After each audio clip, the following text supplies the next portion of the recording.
अमरावतीतील फ्रेझरपुरा police स्टेशनच्या हद्दीत घरफोडी आणि चोरीच्या घटनांमध्ये एक मोठी वाढ झाली होती।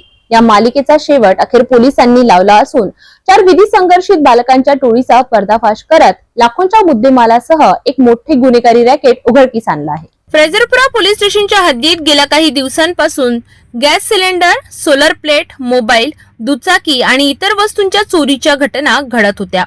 अनिरुद्ध अरुण पांडे यांच्या ऑरिक्स सोलर एजन्सीच्या सोलर पॉवर प्लेट्स आणि 20,000च्या पाईप चोरी संदर्भात पोलिसात तक्रार दाखल करण्यात आली। या प्रकरणाचा तपास करत फ्रेझरपुरा डिटेक्टिव्ह ब्रांच पोलिसांनी 4 विधी संघर्षित बालकांना ताब्यात घेऊन चौकशी केली। या चौकशीतून उघड झाले की रामनगर परिसरातील बंद घरातून त्यांनी 3 Bharat gas cylinder, 1 HP cylinder, gas शेगडी, 2 मोबाईल, पितळ ड्रम आणि चोरीची दुचाकी असा एकूण 33,800 किमतीचा मुद्देमाल चोरून नेला गेला।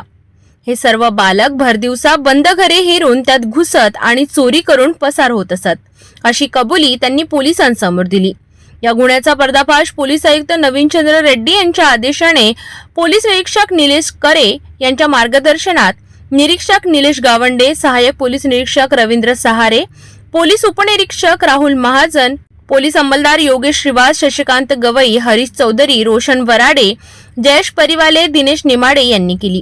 या कारवाईमुळे शहरातील घरफोडींच्या मालिकेला मोठा आळा बसला आहे। लहान वयात गुन्हेगारीकडे वळणाऱ्या बालकांच्या मानसिकतेवर विचार करायला लावणारी ही घटना आहे। फ्रेझरपुरा पोलिसांची तत्परता आणि योग्य तपासामुळे एक मोठं रॅकेट उघडकीस आलं आहे।